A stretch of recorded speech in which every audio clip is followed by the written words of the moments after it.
Hey, I'm ZombieJohnny, and today we're going to be taking a look at a video game that might be the most beautiful video game I've ever played. This is Horizon Zero Dawn. Horizon Zero Dawn was developed by Guerrilla Games and published by Sony Interactive Studios. I got this game for Christmas 2017. Man, was I excited. I started playing it shortly after Christmas and I just finished it recently, and I decided to do a review. So, let's begin! Horizon Zero Dawn is a game that centers around a tribal girl named Aloy. Wait, Aloy? Yeah, pronounced Aloy! I thought it would have been pronounced closer to alloy, you know, like the mixture of metals. I think that name might have worked a little better. You know, that metal dinosaur hunter girl, Aloy. She's like the combination of fluid molten metal and she's hard as steel. But that's just my opinion. So anyway, Aloy is an orphan, and this means that she's an outcast in her tribe, who are called the Nora. Her pappy, not really her real pappy, but his name is Rost. He's an outcast as well. So this means Aloy watches all the children of the village laugh and play together, and she is shunned by the village. It's really quite sad, actually. She's just a kid. Have a heart, you weird Neanderthal futuristic Vikings. Rost is teaching Aloy all the survival techniques needed in this very dangerous world filled with giant mechanical dinosaurs? Beasts? I don't know, there's a bunch of synthetic machines that look like a bunch of dinosaurs and mammals. After getting frustrated with the villagers, Aloy runs away and falls into some ruins. Futuristic ruins! It's a little bit of an oxymoron, but work with me here, people. She stumbles upon some of the technology in this ruin, and it's called a focus. She attaches it to her ear, and it shows her an augmented reality that allows Aloy to scan her surroundings and even scan the machines. Using the focus to scan the machines reveals their weak points, their stats, and their machine type. You can even mark your targets, much like Metal Gear Solid 5. Aloy hits a certain age and she enters what is called the Proving. This is where Aloy can prove herself to the Nora tribe to be accepted by them. A huge ambush by an evil cult during the Proving allows Aloy to prove her worth to the Nora, and she is given the title Seeker, which allows her to roam outside the sacred land and be as free as a beautiful bird. This is where the adventure begins. The first thing that you notice is that this game is gorgeous. What more can I say? The game is just gorgeous. Sometimes the way the light hits the trees, casts shadows, it hits the peaks of the mountains, it's just unbelievable. Even when night comes, it is just stunningly beautiful. I don't know what to say. It's beautiful. One thing that might turn people away is the constant harvesting and crafting. It just becomes a part of your life while playing this game, but it never feels overbearing. Like you just need to do it. You can pretty much bypass a lot of it halfway through the game by just buying all the supplies you need from merchants. Then it just becomes buy, sell, buy, sell, buy, sell. Once again, it might turn people away, but I'm used to the Elder Scrolls games, and that's what it reminded me of. Actually, this game reminded me of a lot of different games, like Metal Gear Solid, Skyrim, Assassin's Creed, Uncharted, and Final Fantasy 15, just to name a few.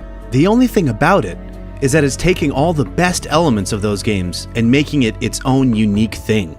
It's thrilling, exciting, and even almost, I don't know if horrifying is the right word, but anxiety-inducing? For example, before you discover and fight every last metal monster, it's very intimidating. You never know what is around the next bend. Not knowing what sort of metal giant abomination might be lurking around, ready to launch an all-out attack on your squishy, tattered robe-covered flesh. It almost makes me paranoid, and I want to take the safest route possible. Even now, at 60+ hours in the game, there are some robots that I avoid at all costs, like Stormbirds. Fucking Stormbirds.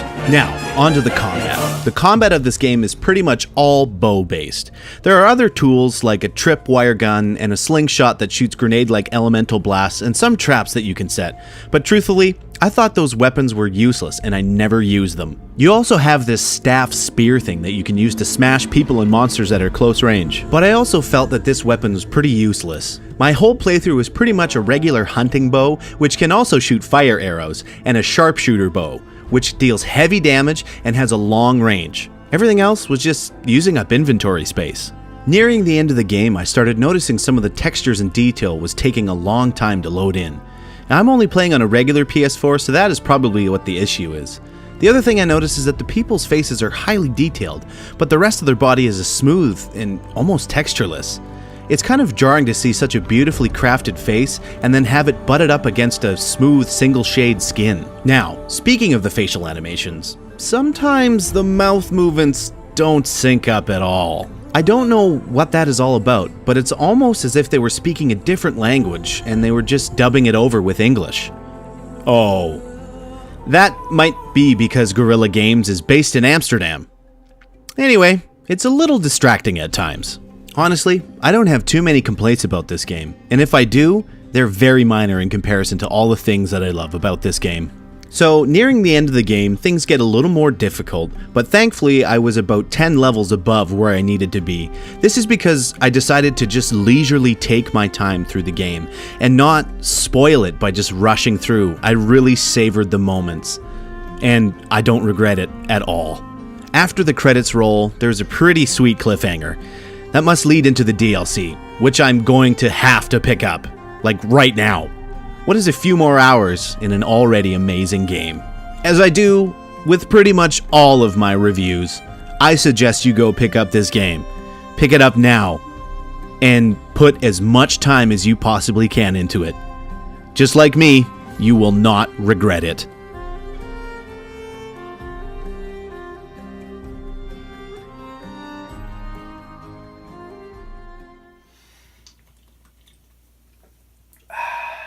Well, I hope you enjoyed my review on Horizon Zero Dawn. I enjoyed that game thoroughly, and there's one thing that I didn't really mention during the review for the game, and that's that the music is absolutely beautiful as well. The music has a lot of ambiance, and it's just beautiful and subtle, and it's appropriate for the game. It just suits it so well. Choosing the music for this review really allowed me to hear the actual soundtrack, because you don't really notice it too much when you're actually playing the game, just because the game is so engrossing and you don't really notice too much else other than what you're doing. So just having to listen through the tracks and everything, they're absolutely beautiful, and I suggest that you actually just listen to the soundtrack itself. There's a ton of content out there for it, and I suggest that you do that. So I know that I said the next review that I was going to be doing was going to be Final Fantasy 13, and to be honest with you, I'm trying to finish that game, and I'm so damn close, but it's just one of those games that I couldn't bring myself to play another minute of it. I'm trying so hard, but the review I have set up for it is really nice, and it's kind of encompassing the whole game, so we'll see what happens, and I'm hoping to be able to finish it, but like I said, we'll see what happens. Other than that, thank you so much once again for watching this review. I always have a blast doing this, and thank you so much for watching. Let's make 2018 a really great year. Let's make it, once again, 20 great teen. Peace. We'll catch you next time.